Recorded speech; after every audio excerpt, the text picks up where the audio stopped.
I'm back on the Zero today, and I want to talk about exhaust. You know those shiny pipes that come out of the back of your car? Those shiny emitters of hazardous black death clouds?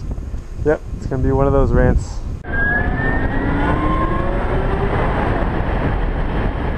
Alright, I'm not going to lie, I love the sound of a good exhaust. Race cars, sport bikes, awesome. But some things have changed. So for about the last month and a half, I've been working on my car. I swapped the turbo, the exhaust manifold, fuel injectors, a whole bunch of stuff.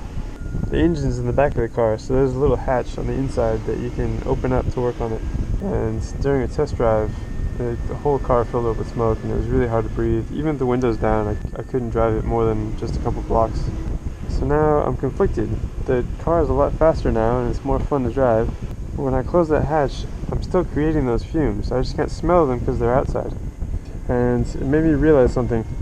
You hear about people taking their cars into the shop saying there's an exhaust leak, but the car was designed to leak exhaust on purpose. It's just that that leak is way out the back where it's essentially out of sight, out of mind. I mean, when you're driving your car, you don't smell the fumes you're creating, so why should you care? But if your exhaust pipe was routed back inside, maybe you'd start to question whether or not an internal combustion engine is a good idea. But that's poison, right? You can't do that. So why are we allowed to poison people outside of the car then? Like joggers, bicyclists, people on zeros.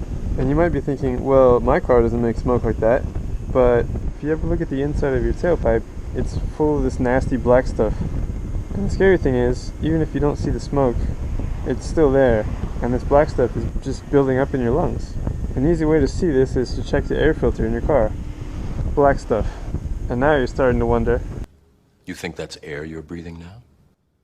Anyway, you can't put the exhaust back into the car because the inside of the car is too small. It fills up too quickly, you can't breathe, and then you die. Crash! So we need a bigger space to release the exhaust into. Okay, well how about a warehouse? That's pretty big. You can run your car comfortably in a warehouse, right? But for how long? If you've ever been indoor go-karting, you know this doesn't work. It smells horrible, and they need huge fans to get all the fumes out. So we need an even bigger space. A space so big that people wouldn't see the smoke or notice the smell. Now, when you look at the sky, it seems like it goes on forever. But really, the breathable part of our atmosphere only goes up about 10 miles. That's not very high, especially when the world is almost 8,000 miles wide.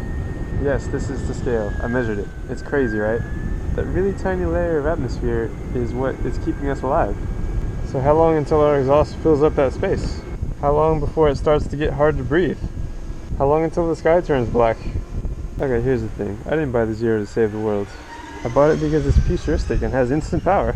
But it's so hard to enjoy it when I'm riding through smoke. You might not be able to smell the fumes, but I can. I'm riding behind you. And it's getting pretty annoying. So what are my options? Ride with a gas mask? Just drive a car? No. Or I can make a video about it and hope a few people get the message.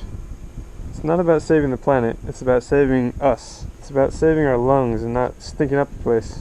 And I'm making this video because people are still buying petrol and diesel cars when we know they pollute the air.